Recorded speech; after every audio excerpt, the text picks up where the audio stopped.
Hola, ¿qué tal? Buenos días o buenas tardes, depende de dónde estén. Eh, Como ustedes saben, mi nombre es José Luis Guerrero Salazar. Estoy grabando esta clase para alguna persona en especial, pero sé que también esta clase puede ser que en el canal de YouTube la escuche o la vea cualquier otra persona. Así que, bueno, la clase es bastante informal, aunque buscando tener toda la formalidad que debe de tener una clase sobre la Biblia, sobre la palabra de Dios.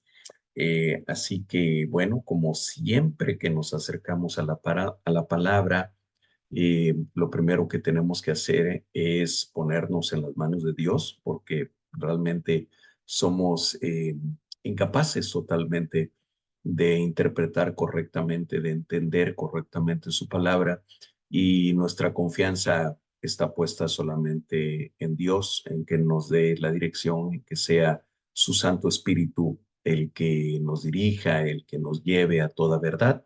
Entonces, bueno, por favor, cerremos nuestros ojos y oremos unos instantes.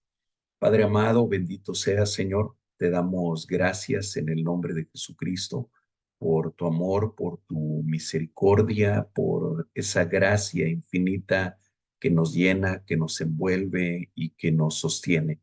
Gracias, Señor, por tu palabra. Gracias por esta palabra tuya que sabemos que ha sido totalmente inspirada por tu Santo Espíritu, porque cuando nos acercamos a ella, sabemos que estamos escuchando tu voz, que cuando la leemos, estamos leyendo la palabra tuya, Señor.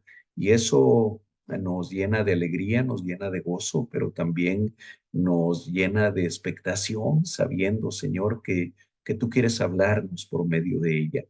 Y reconociendo nuestra incapacidad humana para hacerlo de una manera completa y de una manera perfecta, es que, Señor, te rogamos que seas tú mismo, que sea tu Santo Espíritu el que nos hable, el que nos enseñe, el que nos lleve a toda verdad. Padre, toma el control de todas las cosas en estos minutos, en este tiempo de esta breve clase, Señor, y que seas tú hablando a mi corazón y hablando al corazón de cualquier persona que escuche esta clase.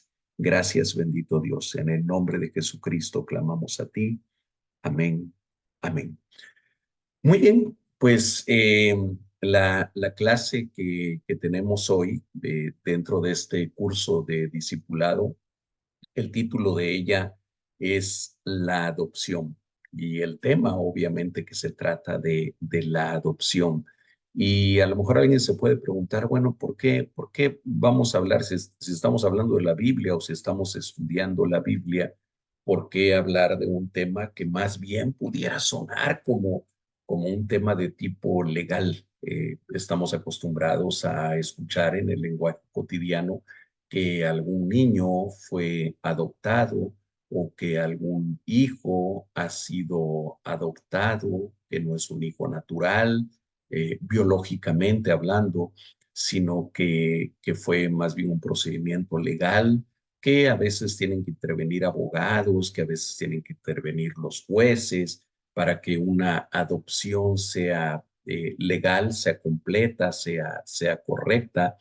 Y también estamos acostumbrados a oír que este acto de adoptar algún niño o algún hijo tiene consecuencias legales para ambas partes, tanto para el niño que es adoptado como para los padres que adoptan. Entonces, puede ser que a alguien le suene un poquito raro esto vinculado con la Biblia o vinculado con la palabra de Dios. Yo espero que después de esta clase breve, que no dura muchos minutos, tengamos un entendimiento más completo de por qué es tremendamente importante. Yo les diría, es uno de los temas más relevantes en la escritura y más importante para nosotros el entenderlo y el tener un conocimiento completo de este significado. Así que bueno, ya sin hacer más preámbulo, vamos a ir por favor a la Biblia.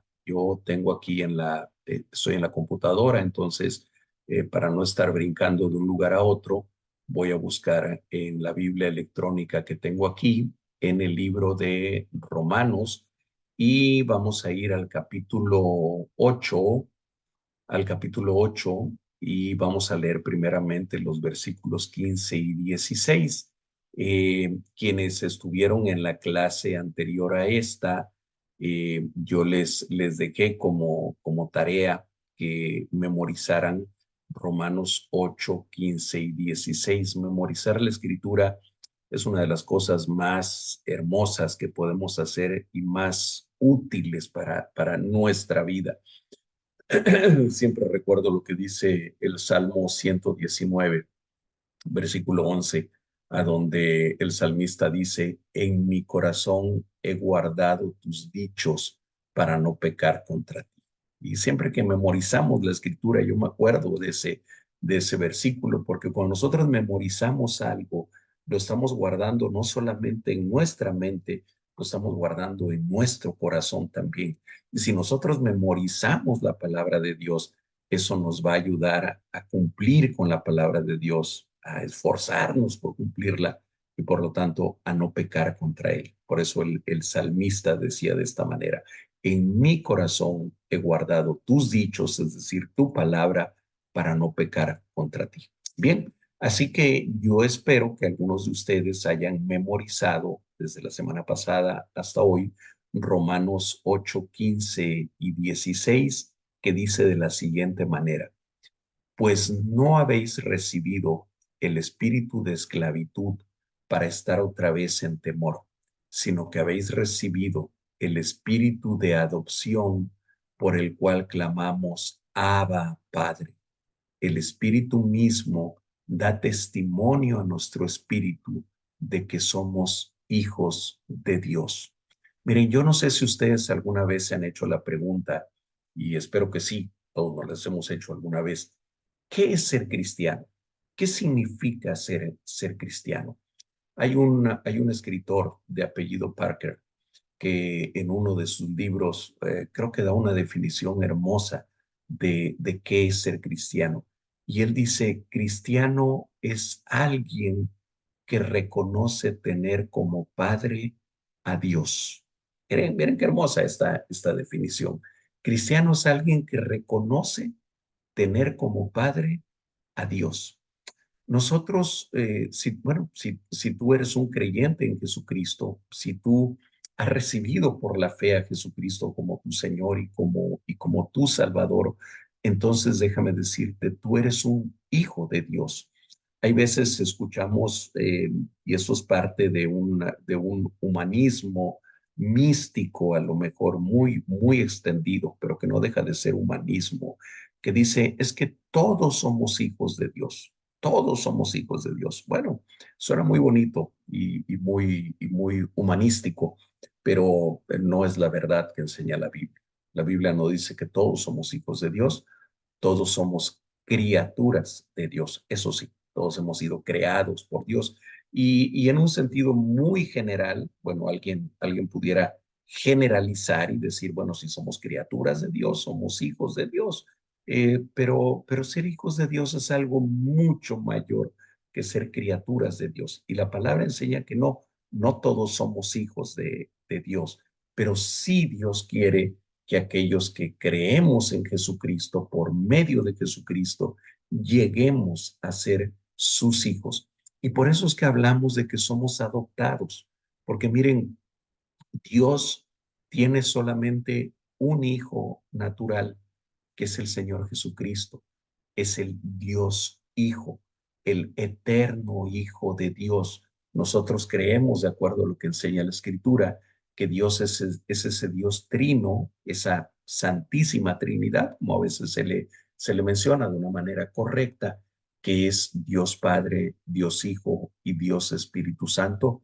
No son tres dioses como algunos quieren malinterpretar o malintencionadamente decir que creemos. No creemos en tres dioses, creemos en un solo Dios, pero que ha sido manifestado en tres personas. Por eso a veces hablamos del Dios triuno, que es Dios Padre, Dios Hijo, Dios Espíritu Santo.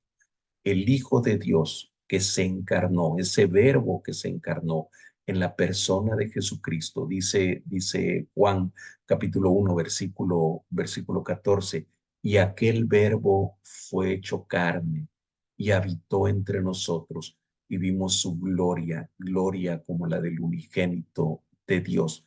Bien, el Hijo de Dios es solamente uno, él es, pudiéramos decir, el Hijo natural de Dios para hablar en un sentido humano solamente, porque él no fue creado, fue engendrado, pero no creado. Él es eterno, y él es el Hijo de Dios.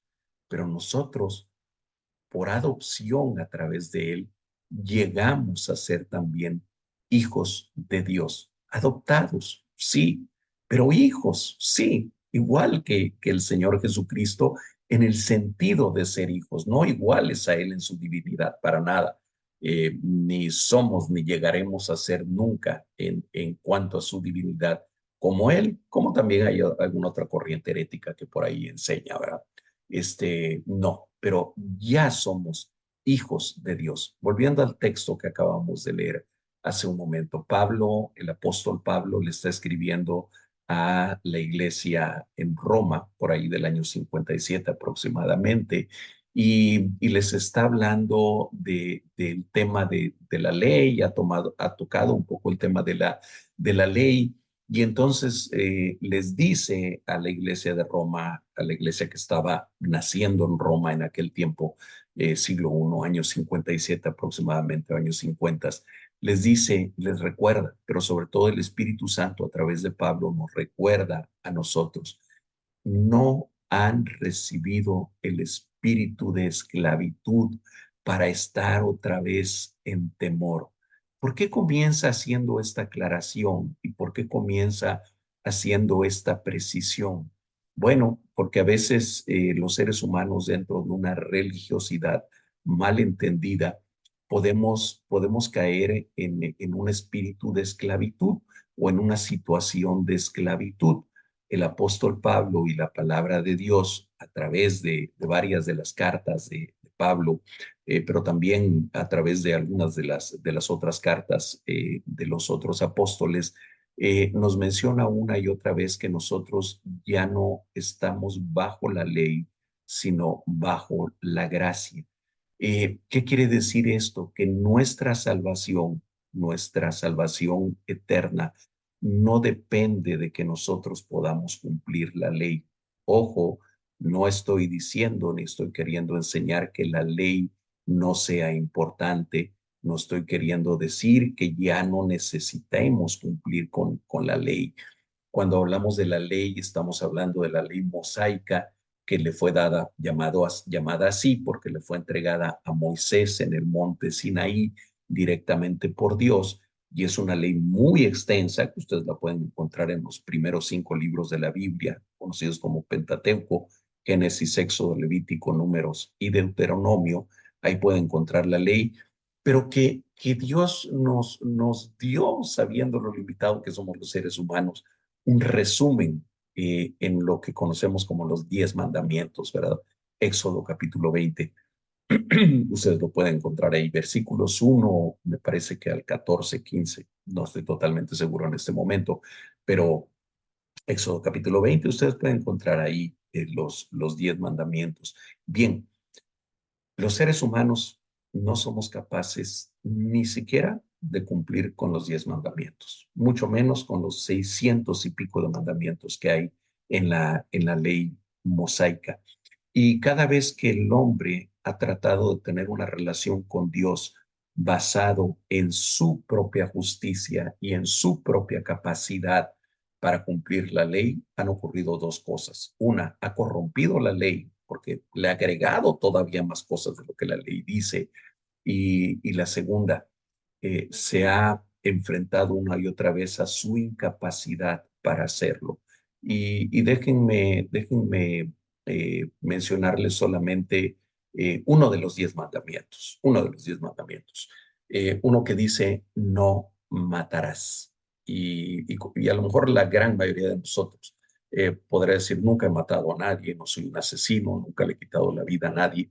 Sí, pero en el Sermón del Monte el Señor Jesucristo pone en su verdadero nivel ese mandamiento y dice, han oído que se les ha dicho a los antiguos o se les ha dicho en la antigüedad, no matarás, y cualquiera que matare es reo de muerte, es reo de juicio. Pero luego agrega el Señor Jesucristo, pero yo les digo, entonces, primero dice, se les ha dicho, y luego con toda su autoridad divina él dice, pero yo les digo que cualquiera que se enoja contra su hermano se expone al lago de fuego. Cualquiera que le dice tonto a su hermano o que insulta a su hermano, fatuo es la palabra que se usa en la mayor parte de las traducciones, se expone a lo mismo. Es decir, dice el Señor Jesucristo, no basta con que no mates. Si tú te enojas con tu hermano, si tú ofendes a tu hermano, ya te pusiste al mismo nivel de transgresión. Hablando de otro de los mandamientos, dice el Señor Jesucristo también en Mateo capítulo 5, capítulo 6. Ustedes pueden leer el Sermón del Monte en Mateo 5, 6 y 7. Pero dice también en otra parte, en este mismo sermón, ustedes han oído que se ha dicho, no adulterarás. Y también, a lo mejor, la mayoría de nosotros podemos decir, yo no soy un adúltero, no estoy adulterando.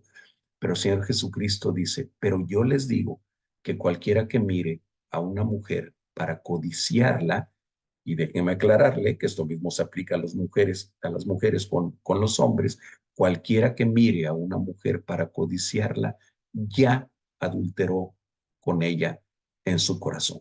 Así que el estándar es tremendamente difícil de alcanzar.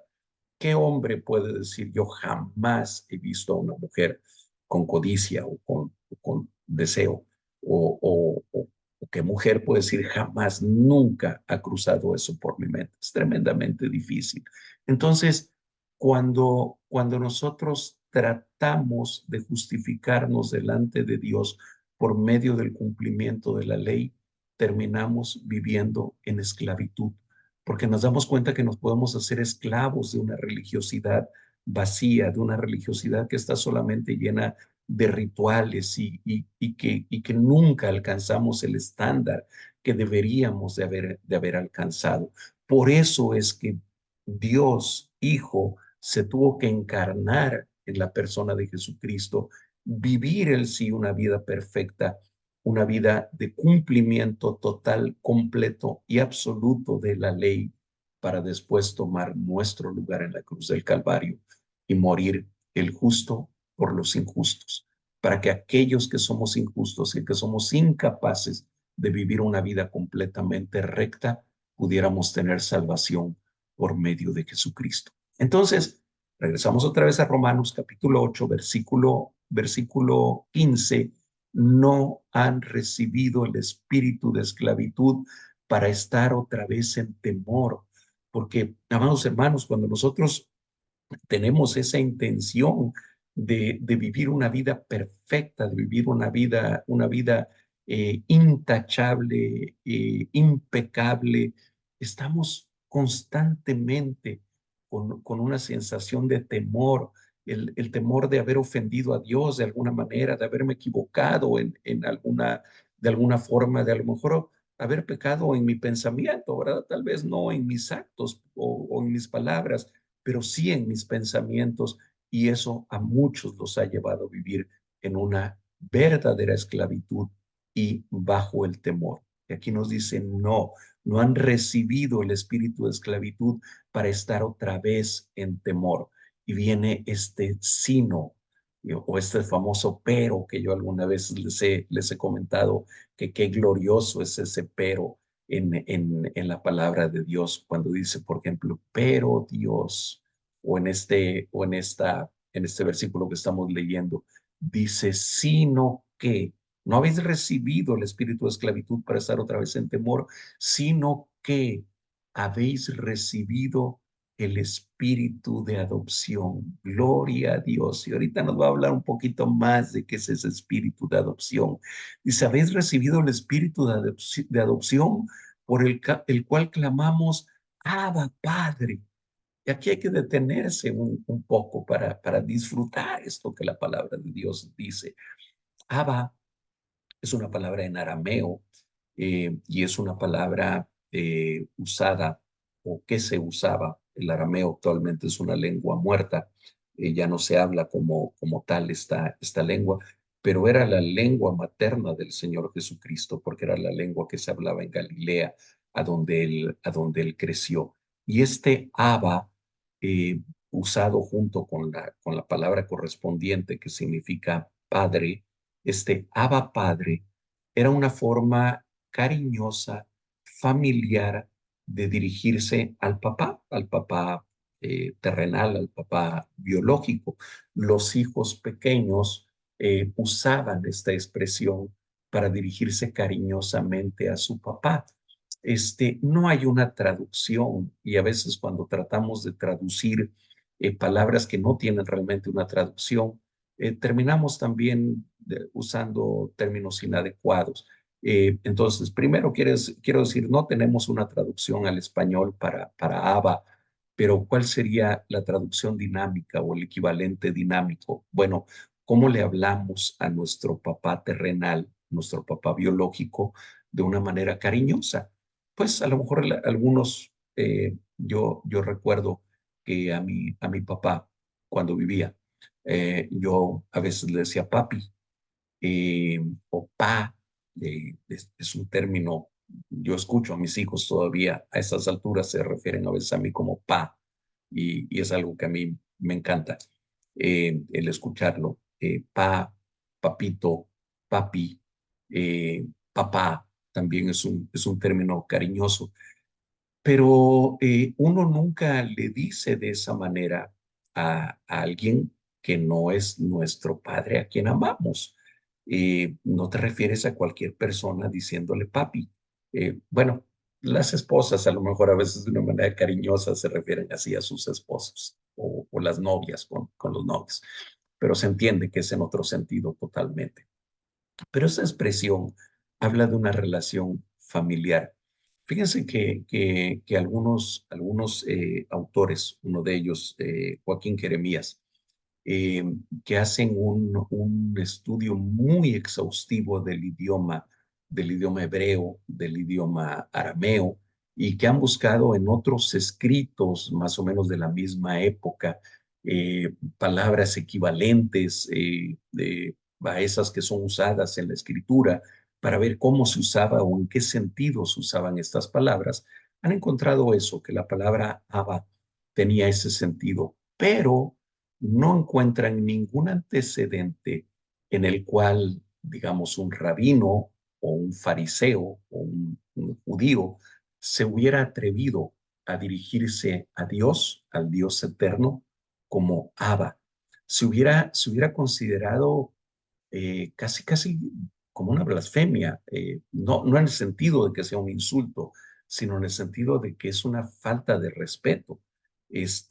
Cuando nosotros hablamos con alguien eh, importante, humanamente hablando, con un presidente, con un gobernador, con un político, con una persona un científico, un maestro, a quien le tenemos mucho respeto, incluso en español, pues nos dirigimos a él como en usted, ¿verdad? Con el trato de usted y no de tú, no le hablaríamos de tú a una persona de ese nivel al que me estoy refiriendo. Se consideraría irrespetuoso decirle, oye, ¿me puedes decir esto? Seguramente que nos dirigimos a él como, oiga usted, o disculpe, en fin, esa es la manera respetuosa. Entonces, si estamos hablando con Dios, decirle Abba se consideraría una falta de respeto. El único a quien encontramos dirigirse a Dios como Abba es al Señor Jesucristo. Él se dirige en más de una ocasión al Padre como Abba Padre. Y una de las ocasiones es cuando Él está orando eh, en el tiempo previo a que fuera arrestado para ser llevado a la cruz del Calvario, se dirige como: Abba, Padre, si es posible que pase de mí esta copa, pero que no sea hecha mi voluntad, sino la tuya. Es esta confianza, esta cercanía, esta familiaridad que había entre el Señor Jesucristo como el Hijo de Dios, el único Hijo de Dios, y su Padre, que le permitía dirigirse a él como Abba, Padre. Pero miren qué cosa más hermosa, que ahora nos dice aquí la Escritura, que nosotros hemos recibido el espíritu de adopción, por el cual clamamos: Abba, Padre, por el cual nos podemos dirigir al Dios eterno, al creador del universo. Tengo atrás de mí una hermosa pintura que es de mi hijo. Digo, no la pintó él, es de él. Estoy en su oficina. Eh, que, que se ve una parte del universo. Bueno, el creador de ese universo, no de la pintura, sino del universo real, de toda esa grandeza que hay en la creación, a ese Dios eterno, a ese Dios todopoderoso, resulta que ahora yo me puedo dirigir a Él diciéndole Abba, diciéndole papi, o papá, o pa, con esa confianza, con esa familiaridad. Y eso solamente es posible cuando hemos recibido el espíritu de adopción. Hermanos, y esto es lo profundo de esta enseñanza. Nosotros ahora somos hijos de Dios desde el punto de vista legal, permítame ponerlo así, de esa manera, de la misma manera que el Señor Jesucristo lo es, no al nivel de la divinidad que él es, jamás, pero sí al mismo nivel de relación con el Padre que me permite decirle: Abba, Padre, me permite decirle papá, me permite acercarme a Él con toda la confianza, a pesar de que soy un pecador, a pesar de que reconozco que no cumplo con todos los requerimientos de la ley, pero por medio de Jesucristo, en Jesucristo, a través de Jesucristo, puedo decirle papá y puedo acercarme con confianza a Él. Sigue diciendo el versículo 16, que es el otro que deben de haber memorizado. Dice el espíritu, y si se fijan en su Biblia, hay espíritu, a diferencia del otro versículo, en este está con mayúscula porque se está refiriendo al Espíritu Santo. Dice, el espíritu mismo da testimonio a nuestro espíritu de que somos hijos de Dios. En otras palabras, ¿cómo es que sabes que eres hijo de Dios? ¿Cómo puedes decir que sí eres hijo de Dios? Bueno, porque el Espíritu que ahora mora en mí, que es el Espíritu Santo, le dice a mi espíritu, eso quiere decir, le da testimonio a mi espíritu de que somos hijos de Dios. Y esa es una convicción interna, eso es una convicción en el corazón. Tal vez no es tanto una convicción en mi mente o en mi razonamiento, pero sí una convicción en mi corazón de que ahora yo soy un hijo de Dios. ¿Quién me asegura eso? El mismo Espíritu Santo que ahora mora en mí. Por eso dice así el versículo 16 de Romanos capítulo 8. El Espíritu mismo da testimonio a nuestro espíritu de que somos hijos de Dios. Bien, hasta ahí estamos los versículos que iban a memorizar. Voy muy brevemente a leer otros dos pasajes que tienen que ver con lo mismo, solamente para tratar de dejar completa la idea. Déjenme moverme aquí en mi Biblia electrónica. Vamos a ir a Gálatas. Les pido por favor que ahí en casa busquen ustedes la epístola a los Gálatas, también escrita por el apóstol Pablo. Y vamos a ir al capítulo 4. Este fue el otro pasaje que les dejé encargado la semana pasada que leyeran. Capítulo 4, versículos 1 al 7. Vamos a ver, esta es otra carta del mismo apóstol Pablo, pero dirigida a las iglesias en Galacia. Galacia era una región en Asia Menor, en la provincia de Asia Menor, lo que para nosotros hoy es Turquía. Y bueno, le escribe a los Gálatas, es decir, a la iglesia que estaba en la región, de Galacia y dice así, Gálatas capítulo 4, voy a leer de los versículos 1 al 7.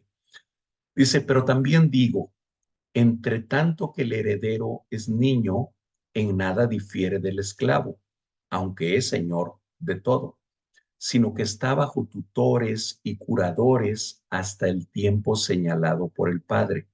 Así también nosotros, cuando éramos niños, estábamos en esclavitud bajo los rudimentos del mundo.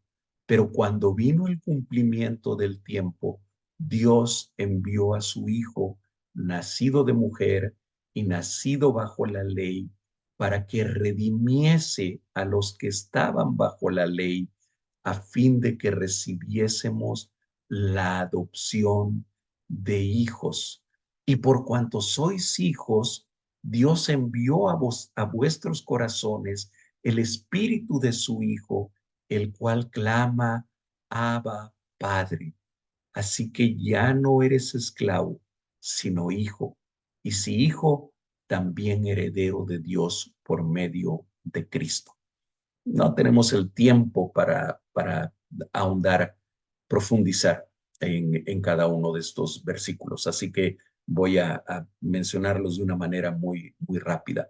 Y aquí la palabra de Dios nos recuerda, dice, también digo, entre tanto que el heredero es niño, en nada difiere del esclavo, aunque es señor de todo. Otra vez, la Biblia tiene que usar muchas comparaciones humanas para que nosotros lo podamos entender.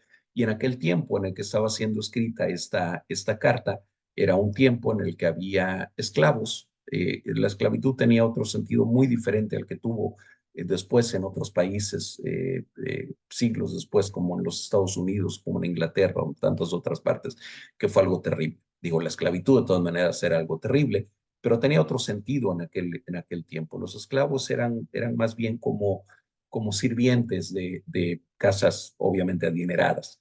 Y entonces pone la comparación y dice, bueno, un niño pequeño, aunque es el heredero de todo y es señor de todo, que es el que va a heredar las riquezas de su padre, dice, no difiere mucho del esclavo, porque pues, no puede tomar posesión de aquello de lo que él es señor o es dueño. Dice versículo 2, sino que está bajo tutores y curadores o cuidadores, sería la palabra más usual para nosotros. Está bajo la autoridad de profesores, de educadores, de cuidadores, de nanas, qué sé yo. Dice, hasta el tiempo señalado por el padre, hasta que el padre de familia, de aquella familia, dice, mi hijo ya tiene edad suficiente, ya no necesita más de que lo estén cuidando, ahora él puede tomar posesión de aquello que yo le estoy heredando. Versículo 3 dice, así también nosotros. Y tenemos que entenderlo en el sentido alegórico o simbólico o comparativo en el que la escritura lo está manejando. Dice, así también nosotros, cuando éramos niños, y está hablando de la época antes de que viniera el cumplimiento de las cosas con el nacimiento de Jesucristo, dice, estábamos en esclavitud bajo los rudimentos del mundo. Y cuando habla de los rudimentos del mundo, está hablando de todo ese sistema ceremonial que existía en la ley mosaica, con sacrificios de corderos, de chivos expiatorios, de palominos y de lo demás. Estábamos en esclavitud bajo los rudimentos del mundo. Dice, pero, y aquí viene también otra vez ese bendito pero que a mí me encanta tanto. Dice, pero cuando vino el cumplimiento del tiempo, cuando el tiempo que Dios tenía determinado se cumplió, ni antes ni después, sino en el tiempo de Dios, dice, Dios envió a su Hijo. Y aquí pone algo como entre paréntesis, pero que sería muy profundo de analizar. Dice, Dios envió a su Hijo, nacido de mujer, y esto tiene que ver con Génesis 3:15, por ahí revisan ustedes si quieren, nacido de mujer y nacido bajo la ley.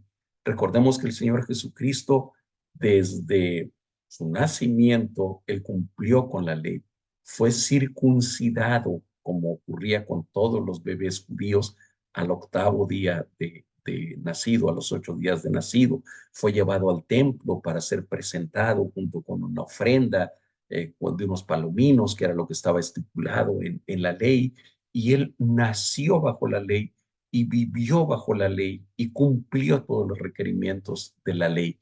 Entonces, nacido de mujer, nacido bajo la ley, dice, ¿para qué? Para que redimiese a los que estaban bajo la ley. ¿Qué quiere decir redimir? Es una palabra de la que hablamos precisamente hace 8 días, es sobre el significado de redención, de la palabra redención. Redimir quiere decir liberar, quiere decir hacer libre a alguien que antes era esclavo. Otra vez en este lenguaje del tiempo en que había esclavos, alguien podía ir y comprar a un esclavo, pero no para hacerlo su esclavo, sino para ponerlo en libertad. Te compro, pago por ti, pero ahora que ya eres mío porque te acabo de comprar, ya no te voy a hacer más mi esclavo, sino te digo, eres libre, que era lo que hacía esa persona, era redimir a que era esclavo, ponerlo en libertad, comprarlo, pero comprarlo para darle la libertad inmediatamente. Eso fue lo que el Hijo de Dios hizo con nosotros. Versículo 5 estamos leyendo, para que redimiese, es decir, para que liberare, para que pusiera en libertad a los que estaban bajo la ley, a fin de que recibiésemos la adopción de hijos. Gloria sea su nombre. A fin de que recibiésemos la adopción de hijos. Ahora somos hijos adoptados, pero somos hijos con, podemos decir, con todas las de la ley, valga la redundancia y valga el juego de palabras, es una expresión que usamos, ¿verdad? Con todas las de la ley, somos hijos de Dios, hemos sido adoptados como sus hijos. Versículo 6, y por cuanto sois hijos de Dios, por cuanto ahora eres hijo de Dios, entonces Dios envió a nuestros corazones el Espíritu, otra vez con mayúsculas, está hablando del Espíritu Santo, pero aquí lo identifican como el Espíritu de su Hijo. Envió a vuestros corazones el Espíritu de su Hijo, el cual clama, Abba, Padre. Otra vez encontramos esa expresión. Es el espíritu de su Hijo que está en nosotros, el que ahora puede clamar cuando se dirige al Padre, decirle, Abba, Padre, y acercarnos a Él en toda libertad, en toda confianza, conociendo de su amor. Versículo 6. Y por cuanto sois hijos, Dios, perdónenme, estoy leyendo otra vez el 6, quería leer el 7. Así que ya no eres esclavo, sino hijo. Y si hijo, también heredero de Dios por medio de Cristo. Y aquí hay otro concepto para el cual tampoco voy a tener tiempo de extenderme, pero dice que ahora nosotros somos herederos de Dios por medio de Cristo, no por medio de mí mismo o de mi humanidad, sino a través de Cristo ahora soy heredero de Dios. Es decir, todo aquello que Dios ha prometido para su Hijo, lo ha prometido también para mí. Insisto, es un tema demasiado extenso y demasiado profundo, pero permítame tocarlo por lo menos superficialmente. Dios nos ha prometido que nosotros tenemos vida eterna, que nosotros no moriremos por siempre, que nosotros un día resucitaremos en este mismo cuerpo, pero glorificado como el cuerpo de su Hijo. Dios ha prometido que nosotros vamos a habitar en cielos nuevos y tierra nueva, donde mora la justicia, donde no hay enfermedad, donde no hay muerte, donde no hay llanto, donde no hay dolor, donde no hay pecado. Esa es la promesa que nosotros tenemos a través de Jesucristo. Somos herederos ahora, juntamente con Él, de todas esas promesas. Y por cuanto sois hijos, por cuanto sois hijos. Esto es algo que debería de quedar grabado en nuestro corazón. Ya no somos esclavos, no somos esclavos del pecado más. Ya el pecado ya no tiene el poder que antes tenía sobre nosotros, de avasallarnos, de dominarnos y de condenarnos. Hemos sido liberados de eso. Romanos capítulo 8 también dice, porque ninguna condenación hay para los que están en Cristo Jesús. Hemos sido librados de eso por cuanto sois hijos. Así que ya no eres esclavo, sino hijo. Y si hijo, también heredero por medio de Cristo. Voy a al último pasaje que vamos a mencionar antes de terminar, que también se los dejé de tarea para que lo leyeran. Así que yo espero que lo hayan leído y hayan meditado en él. Y está en la primera carta del apóstol Juan. Vamos a cambiar un poquito ya de Pablo a Juan, primera de Juan, capítulo 3, y vamos a leer los versículos 1 y 2. Primera de Juan, capítulo 3, versículos 1 y 2. Dice así la palabra de Dios. Mirad cuál amor nos ha dado el Padre para que seamos llamados hijos de Dios. Por esto el mundo no nos conoce, porque no le conoció a Él. Amados, ahora somos hijos de Dios y aún no se ha manifestado lo que hemos de ser, pero sabemos que cuando Él se manifieste, seremos semejantes a Él, porque le veremos tal como Él es. Nuevamente hay una profundidad enorme en estos versículos y los voy a tocar solamente de manera muy superficial. Dice, miren, miren, fíjense de qué tamaño, de qué calidad es el amor que nos ha dado el Padre. ¿De qué forma nos ha amado el Padre? Eso es lo que dice, mirad cuál amor nos ha dado el Padre para que seamos llamados hijos de Dios. Nosotros que somos viles pecadores, imperfectos, que seguimos viviendo en esta carne, que seguimos fallando, que nos seguimos equivocando, que amamos a Dios de una manera imperfecta, que amamos a nuestro prójimo de una manera imperfecta, que somos incapaces de cumplir ni siquiera con el primero o el más importante de los mandamientos, que cuando alguien le preguntó al Señor Jesucristo cuál era el más importante de los mandamientos, él dijo inmediatamente, amarás al Señor tu Dios con todo tu corazón, con toda tu alma, con todas tus fuerzas, con todo tu entendimiento. Y el segundo es semejante a este, amarás a tu prójimo como a ti mismo. ¿Quién de nosotros ama a Dios de esa manera? Con todo el corazón, con toda el alma, con todas las fuerzas, con todo el entendimiento. Déjenme decirles con toda seguridad, nadie. Quien ama al prójimo siempre y de una manera como nos amamos a nosotros mismos. También nadie lo hace. Bien, ¿cuál amor nos ha dado el Padre para que nosotros que somos así seamos llamados hijos de Dios? Y luego aclara y dice, por esto el mundo no nos conoce, porque no le conoce a Él. Si el mundo te rechaza, hermano, si tú sientes alguna vez que tienes rechazo de parte del mundo, o sientes que el mundo no entiende de lo que estás hablando, y dicen muchas veces están locos, están bien zafados, les lavaron el cerebro. No sé, hay muchas otras formas en las que se dirigen a nosotros. Después de tantos años yo ya me he acostumbrado y he entendido esto que dice la palabra. Dice, el mundo no nos conoce, o no entiende lo que pasa en nosotros porque no le conoció a Él. Y cuando dice aquí mundo, recordemos también, se está refiriendo a ese sistema pecaminoso de cosas que gobierna y que domina a la mayor parte del planeta, la mayor parte del mundo.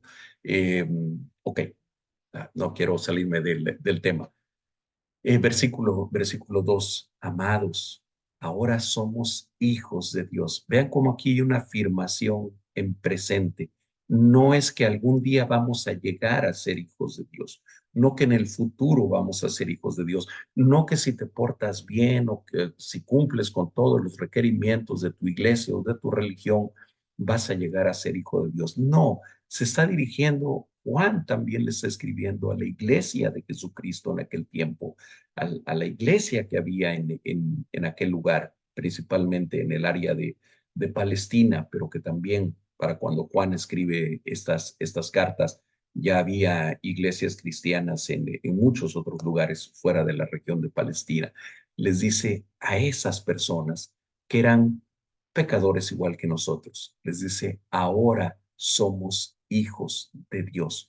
Y luego aquí viene algo que pudiera ser como un misterio todavía para nosotros, porque todavía nos queda en el futuro. Dice, y aún no se ha manifestado lo que hemos de ser. Ahora somos hijos de Dios, dice, pero aún no se ha manifestado lo que hemos de ser en el futuro. ¿Cuál es ese futuro? Bueno, cuando el Señor Jesucristo venga por segunda ocasión o cuando seamos llamados a su presencia. Es como que Juan dice, no sabemos exactamente cómo vamos a hacer. Sí sabemos que ahora somos hijos de Dios. Aún no se ha manifestado lo que hemos de ser, pero sabemos, eso sí sabemos, que cuando Él se manifieste, que cuando el Señor Jesucristo venga nuevamente y se manifieste, seremos semejantes a Él y le veremos tal como Él es. Por eso es que Pablo en su epístola, en dos de sus epístolas por lo menos, Corintios, Primera de Corintios y también en Primera de Tesalonicenses, habla de que cuando el Señor venga, quienes estemos vivos todavía, dice, seremos transformados en un abrir y cerrar de ojos. Seremos transformados ¿en qué? Seguramente en alguien semejante en cuanto a la situación corporal al Señor Jesucristo. El Señor Jesucristo resucitó corporalmente, pero resucitó con un cuerpo glorificado, como el que nosotros tendremos también algún día. Así que hasta aquí vamos a dejar el estudio de hoy. Ya no sé cuánto me he prolongado, pero seguramente que más de los 30 minutos que yo tenía pensados. Eh, Meditemos en esta palabra y alegrémonos por esta realidad. Tú y yo, si tú eres un creyente en Jesucristo, somos hijos de Dios. Somos hijos por adopción. Hemos sido adoptados por su amor por medio de Jesucristo y únicamente a través de Jesucristo. No podemos ser adoptados a través de nadie más. No es a través de una iglesia, no es a través de una denominación, no es a través de una religión determinada, es por medio de una persona y esa persona es Jesucristo. El Señor Jesucristo lo dijo con tal claridad cuando hablaba con sus discípulos. Y ustedes lo pueden leer en el Evangelio de Juan, capítulo 14, cuando él, respondiendo a alguna pregunta de uno de los discípulos, dice, yo soy el camino, la verdad y la vida, y nadie viene al Padre sino por mí. No hay forma de llegar al Padre sino a través de Jesucristo. Él es el único camino al Padre. Él es la única vía por la cual nosotros podemos ser adoptados como hijos de Dios. Juan capítulo 1, versículo 12 dice, hablando de Jesucristo, a lo suyo vino y los suyos no le recibieron, mas a los que lo recibieron, a los que creen en su nombre, les dio la potestad de ser hechos hijos de Dios.